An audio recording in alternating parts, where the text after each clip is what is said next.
I learned a lesson today. Ayubowan, let's go to the library with me.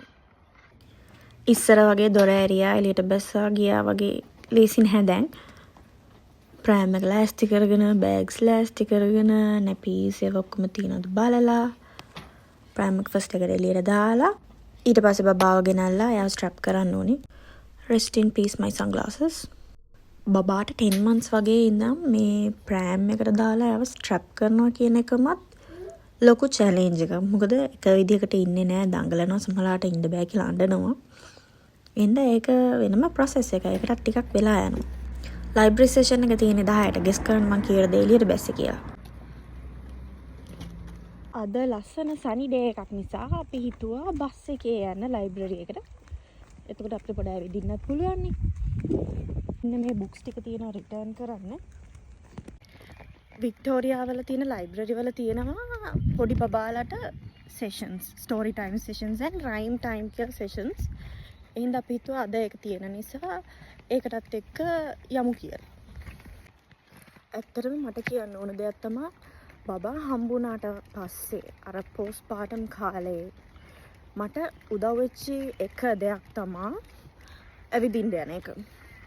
To get out in the nature and go for a walk was my therapy back in the day. ගන්නකො ලස්සනට මල් පිපිලා තියෙනවා.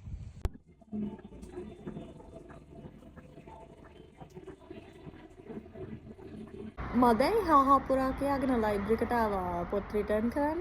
අද library එක වහලා. දැනගත්ත මෙතෙන්ට ආවන් පස්සේ. මේ බලන්නකො මට හම්බෙච්ච එක ලයිබ්‍රරි එකේ බෙන්ච් එකක් උඩ තිබින. You are enough. Keep or rehide. මම ඒක අහපව් තිබ්බා. ලයිබ්‍රරි එක වහලා තිබ්බට මෙච්චර හරි බරි ගිහලා ගෙදරින් ආපු එකේ මොන හරි කරන්න ඕනි කියලා මම ගියා thrift shop එකකට. ඒ ගියේ මම මේ දවස්වල හොයනවා කොසෙට් එකක්. පොඩි මගේ upcoming project එකකට. මට යාළුවෙක් කිව්වා thrift shop එක බැලුවොත් අමුතු විදිහේ ලස්සන දේවල් හොයාගන්න පුළුවන් කියලා. මට අද නම් හම්බුනේ නෑ මම හොයපු එක. ඊට පස්සේ මං ගියා බේකරි එකට අදත් අලුත් ස්වීට් එකක් try කරනවා කියලා. මම බලලා ගත්තා caramel slice එක. review එක මම පස්සේ full එකට ගේන්නම්. ඊට පස්සේ බබාටත් blueberry banana muffin එකයි එයා ආස blueberries උයි දුන්නා snack එකක් විදිහට. 19th of November International Men's Day එක තිබ්බා. ඒකේ theme එක උනේ celebrating men and boys. අපි ඇත්තටම අපේ සමාජයේ ඉන්න පිරිමි අයට safe space එකක් හදලා තියෙනවද ඒගොල්ලොන්ගේ තියෙන stresses, emotional feelings හරියට express කරන්න.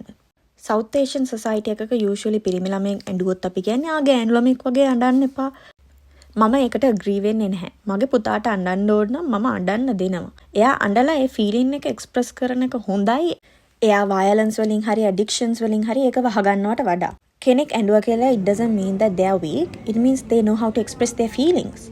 Let's be that friend, co-worker, family member, so our men can express their struggles without being judged about their masculinity or strength. ඔගොල්ලෝ තම්බලීන හරි ෆේරි ටෝපිය හරි බලලා තියෙනවද? මට මේ මල දැක්කම මතක් වෙන්නේ ඒ කතා දෙක. අපි ඉතින් ටවුන් එකට ආපු එකේ අද සනි දවසකුත් නිසා යූස් එකක් ගන්න කියලා පාක් එකට ආවා. ලයිබ්‍රරි එකත් වහලානේ. ඒ නිසා එතකොට මෙයාට children's park එකේ පොඩ සෙල්ලම් කරන්න පුළුවන්. මටත් රිලැක්ස් එකේ ඉන්න පුළුවන්. මේ බලන්නකො ඉතින් කවුද ඉන්නේ කියලා. cute. මේගොල්ලෝ නිදි. බබා ආසයි මේ කුරුල්ලොන්ට. ඒ හින්දා ඉතින් මං ආවා මේ තාරාව පෙන්නන්න එහාට. So the lesson I learned today was that even though things don't go as you planned, just enjoy the process. Thank you for watching. Bye bye.